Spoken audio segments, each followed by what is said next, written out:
Acosta, and today I will be discussing the importance of having a sociological imagination. As stated in textbook Introduction to Sociology, a sociological imagination is an awareness of a relationship between a person's behavior and experience and the wider culture that has shaped the person's choices and perceptions. In other words, it's understanding why people behave the way that they do due to how their life has shaped them to be. This goes along with people's choices, the way they act, and the way that they perceive things. Why is having a sociological imagination important, you may ask? Here's why. In order to truly understand someone, you must know why a person is the way that they are. As said in textbook Introduction to Sociology, social forces put pressure on people to select one choice or another. With this, the author is saying that social forces can pressure people to make certain decisions.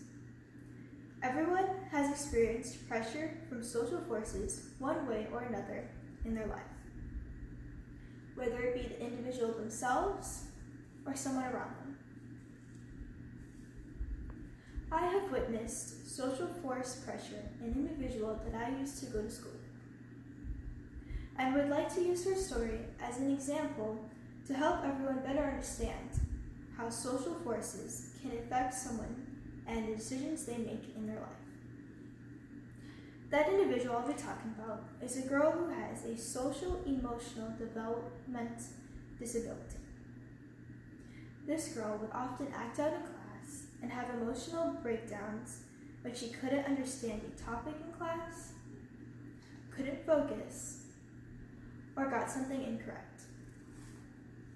Often, students would make fun of her or put her down for the stuff that she did that was truly out of her control. As a result, whenever a student would approach her or talk to her, she would lash out at them. Then, the students would call her crazy and make fun of her even more, which would then make the situation even worse, and the girl would oftentimes be sent home for this.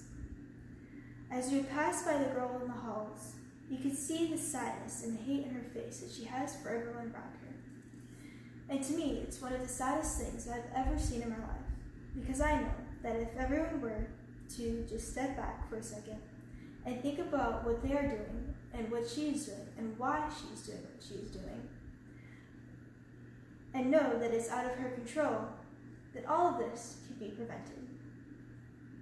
Therefore, you must know what causes someone to do what they do in order to truly understand them. In other words, if everyone were to use a sociological imagination, then they would be able to understand people like her, and all of this could be prevented.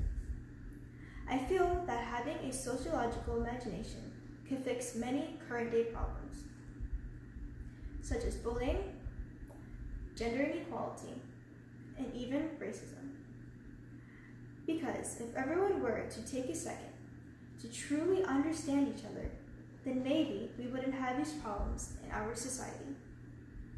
As said by C. Wright Mills, neither the life of an individual nor the history of a society can be understood without understanding both. In other words, to truly understand an individual, you must understand their history and their social upbringing. This is why having a sociological imagination is important. Thank you.